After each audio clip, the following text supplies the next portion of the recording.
Should one train for the ultimate separation between soul and the body through meditation? On every evolutionary step, there is a certain thing or something to learn, something to acquire. And so obviously when the time comes and one evolves to that degree where one needs to consciously leave the body, there will be support from subtle realms. There will be deeper understanding of how to do that. For the rest, the only way is to keep on refining, letting go, and realizing even the subtlest of constraints within our mind consciousness, where you can actually see the self-created limitations through these different ideas about life, about the world, about the creation, and so on and so forth. So, so far, many people haven't even started the process of refinement, let alone prepare themselves for conscious death. Conscious death is probably one of the most advanced stages on this planet at this point of time, where one can simply leave the body by will. And so all the ancient cultures were, in, let's say, previous times, were able to do so because they were aware of this process from the beginning.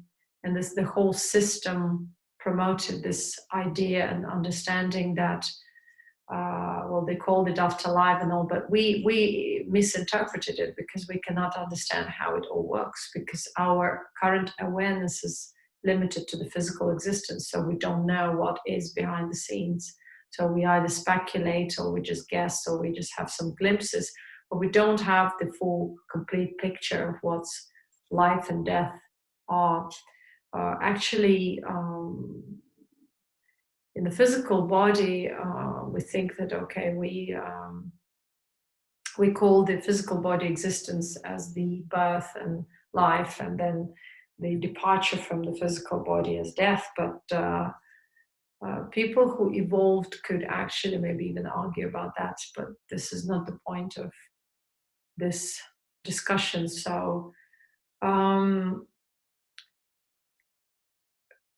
living does not mean living through thoughts and emotions or through physical dependencies.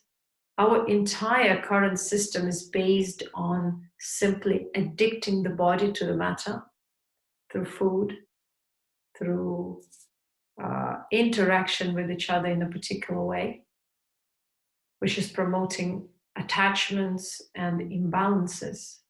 So the whole social system, cultural system, religious, spiritual system is such that we do not understand what the life is. So we try to give it just a meaning, some kind of a conceptual meaning or an idea. And we don't know what death is, because true death is not that what we call agony or death through pains or death through whatever accidents, because that is a loss of physical body, but that is not death. So our understanding of death is also very corrupt and degrading for the actual essence of what true death is. The true death is considered to be liberation from the physical experience or from the experience of the gross emotional matter. And so the spiritual path is this subtle path of letting go. But letting go means transformation, change, dying while alive to all these limitations, detangling from all these limitations, and dying to the physical, limited, transitory world. Nothing more. And so once one is dead for this world, one is considered to be free. To be dead in the world doesn't mean that you have to be dead in the physical body.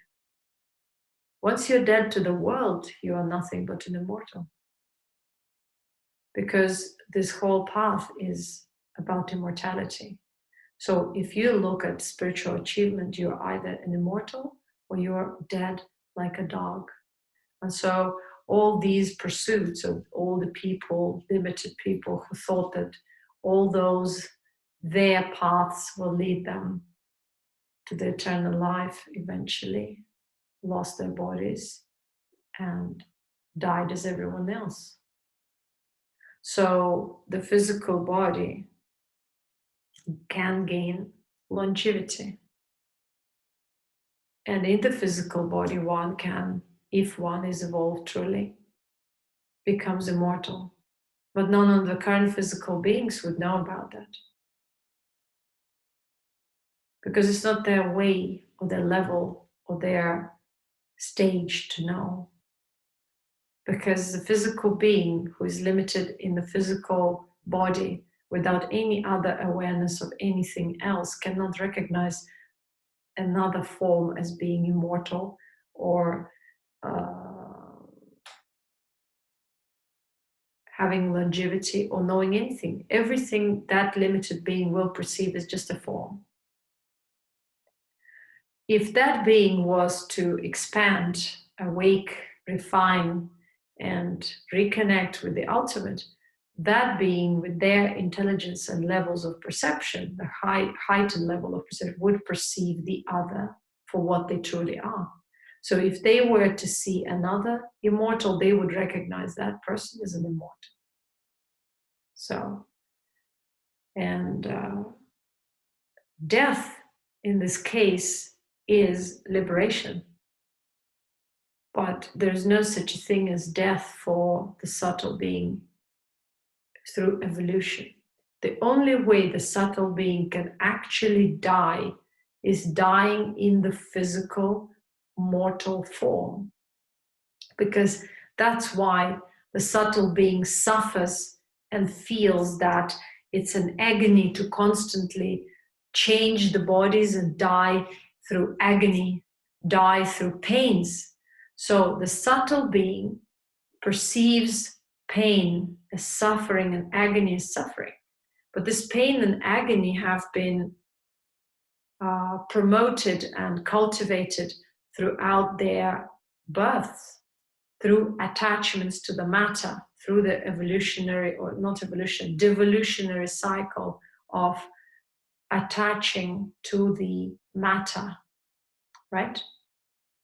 So when people attach to the matter, they feel the pain of disconnection within themselves. And this pain of disconnection is the pain of subtle suffering that eventually translates into the bodily suffering. Because the more we attach to the external and transitory, the more we suffer from the disconnection with the ultimate. And then whatever concepts and excuses we create in our worldly life to explain our life and to try to reconnect, they all are futile. Because if we create an idea of someone is going to come and save us, or we have to worship this and that, these are just temporary attempts to connect with that which is formless, which cannot be explained, which is nothing for the world. That's why true death is nothing for the world, because it is outwardly. It is liberation from the constraints of the physical matter, which is of a very, very limited nature. And it's reconnection with the ultimate self. Now, when all these constraints and links are dissolved, one can say that one is truly dead and truly immortal at the same time. In this case, dead is dead for the physical matter. But if one is dead for the physical matter, it doesn't mean that one cannot control that physical matter. Because physical matter, after all, exists only because of the subtle powers that help it navigate and propel it. So these subtle forces now are within one's being. So one is able to understand matter to the T, to control this matter, but not to be anyhow involved or attached with the matter. And whatever are the concerns of the matter, it doesn't mean to that ultimate being or Siddha being as good or bad. Whatever is happening naturally as the result of different entanglements, cause and effect, you may say. But this cause and effect is only relevant for the physical reality, or partially for the subtle reality when it's engrossed in the physical.